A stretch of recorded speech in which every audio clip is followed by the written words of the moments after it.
หมอยสุงค่าเมื่อในเป็นวันที่10เดือนธันวาคมที่11ปี2025เป็นวันจันทร์ในตอนในเดือนเอาพี่น้องค่ะมารับถอมข่าวเงาของสีซึกมันทุบป่อยากว่า8เฮิรนเติกจุ่มจะเพียนขิมจำ1ปาก50ตีในออก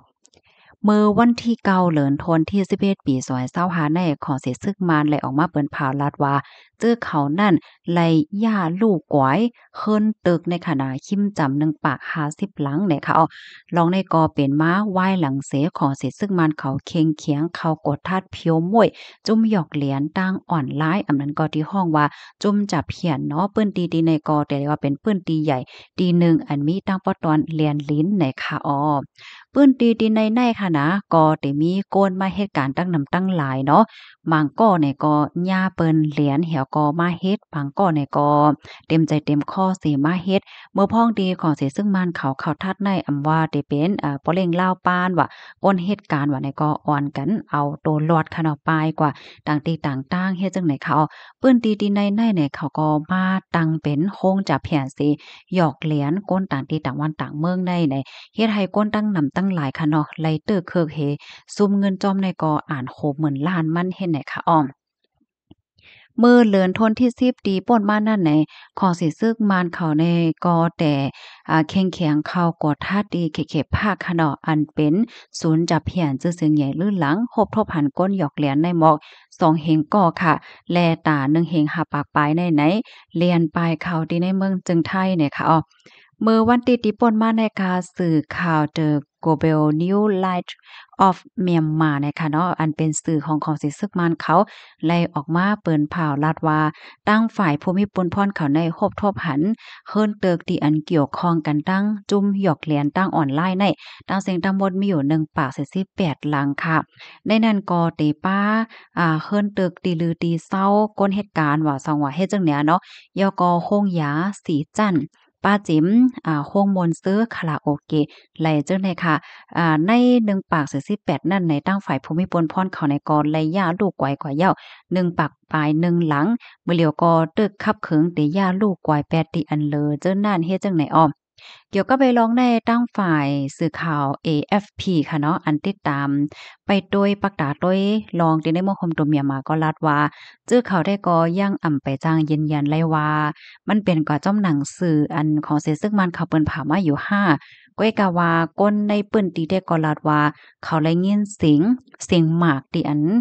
ของสิซึกมันเขาปล่อยตีคงจะแผ่นนั่นอยู่เฮ็ดจังไหนอ้อตั้งฝ่ายผู้ลงแล่นฝ่ายปักตาเขาแท้ก็หันถึงปันตั้งหันถึงว่าลองดีอันของสิซึกมันเขากวดทาดกวาดล่างเข่งๆแข็งๆในไหน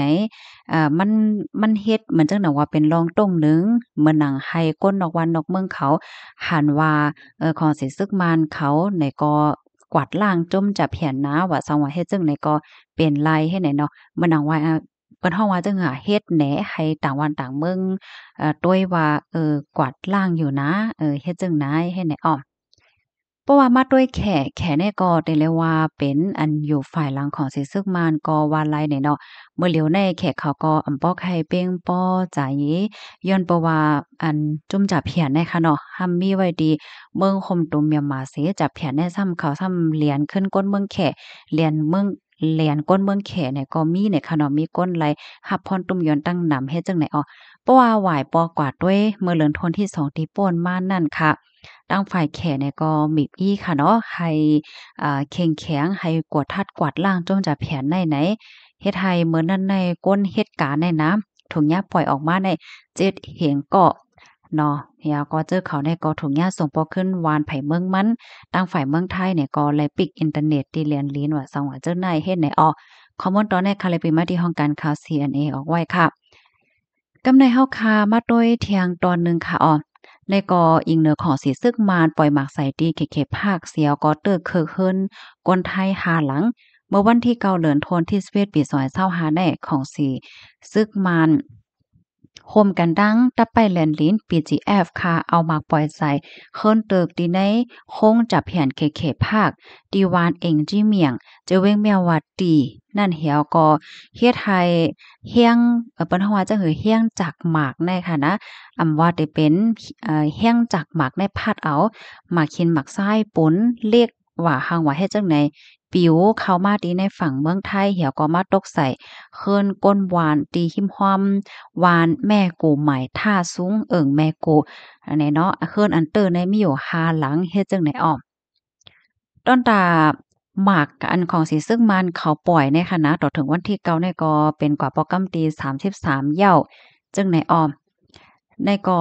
ขอสิซึ่งมันเขาได้ก็เขาก็ปล่อยใส่ตีเคภาคนั่นน่ะเขาก็เปิดตาเตเพียวมวยจุ่มหยอกแหลนจุ่มจะเพียนว่าส่องไว้เฮ็ดจังใดก้อยกาว่าอันเป็นเล็กกว่าหมักคินว่าปนว่าที่มันแตกโพงนั่นน่ะค่ะมันไหนก็ซ้ำโพงปิวมาตั้งฝั่งเมืองไทยเนี่ยค่ะอ้อ เมื่อเร็วเนี่ยก็อยู่ที่ภูมิพลพรตั้งแลนลิ้นในก็เตกับสารกว่าให้แหน่เนาะว่าอย่าไปให้มีรองพรต้มยอนมาถึงตั้งฝั่งไทยนะและจังได๋อ้อข้อมูลตอนนี้ค่ะเลยเป็นมาที่ห้องการข่าวไทย PBS ออกไว้นะคะ